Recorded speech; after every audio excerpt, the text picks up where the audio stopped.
ప్రసంగి గ్రంథము 1వ అధ్యాయము. దావీదు కుమారుడును యెరూషలేములో రాజయ్యుండిన ప్రసంగి పలికిన మాటలు. వ్యర్థము వ్యర్థమని ప్రసంగి చెప్పుచున్నాడు. వ్యర్థము వ్యర్థము, సమస్తము వ్యర్థమే.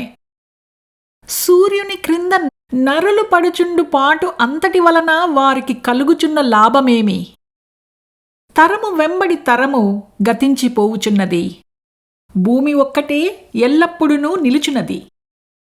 సూర్యుడు ఉదయించును, సూర్యుడు అస్తమించును, తాను ఉదయించు స్థలము మరలా చేరుటకు త్వరపడును. గాలి దక్షిణమునకు పోయి ఉత్తరమునకు తిరుగును, ఇట్లు మరలా మరలా తిరుగుచు తన సంచార మార్గమున తిరిగి వచ్చును. నదులన్నీయు సముద్రములో పడును, అయితే సముద్రము నిండుటలేదు. నదులు ఎక్కడ నుండి పారివచ్చునో అక్కడికే అవి ఎప్పుడునూ మరలిపోవును. ఎడతెరిపి లేకుండా సమస్తమూ జరుగుచున్నది, మనుష్యులు దాని వివరింపజాలరు. చూచుట చేత కన్ను తృప్తి పొందకున్నది, వినుట చేత చెవికి తృప్తి కలుగుటలేదు. మునుపు ఉండినదే ఇక ఉండబోవునది, మునుపు జరిగినదే ఇకను జరగబోవునది. సూర్యుని క్రింద నూతనమైనదేదియూ లేదు. ఇది నూతనమైనదని ఒకదాని గూర్చి ఒకడు చెప్పును, అదియునో మనకు ముందుండిన తరములలో ఉండినదే. పూర్వులు జ్ఞాపకమునకు రారు, పుట్టబోవు వారి జ్ఞాపకము ఆ తరువాత ఉండబోవు వారికి కలుగదు. ప్రసంగినైన నేను యెరూషలేమునందు ఇశ్రాయేలీయుల మీద రాజునై ఉంటిని.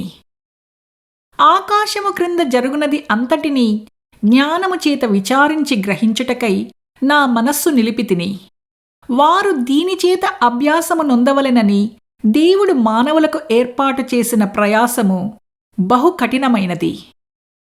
సూర్యుని క్రింద జరుగుచున్న క్రియలనన్నిటినీ నేను చూచితిని, అవి అన్నీయూ వ్యర్థములే. అవి ఒకడు గాలికై ప్రయాసపడినట్టు ఉన్నవి.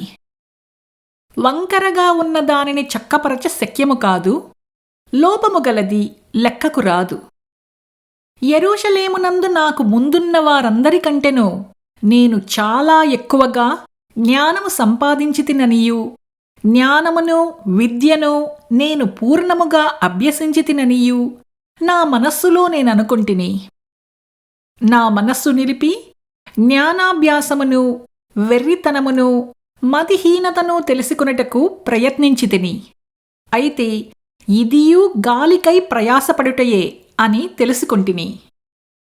విస్తారమైన జ్ఞానాభ్యాసము చేత విస్తారమైన దుఃఖము కలుగును. అధిక విద్య సంపాదించిన వానికి అధిక శోకము కలుగును.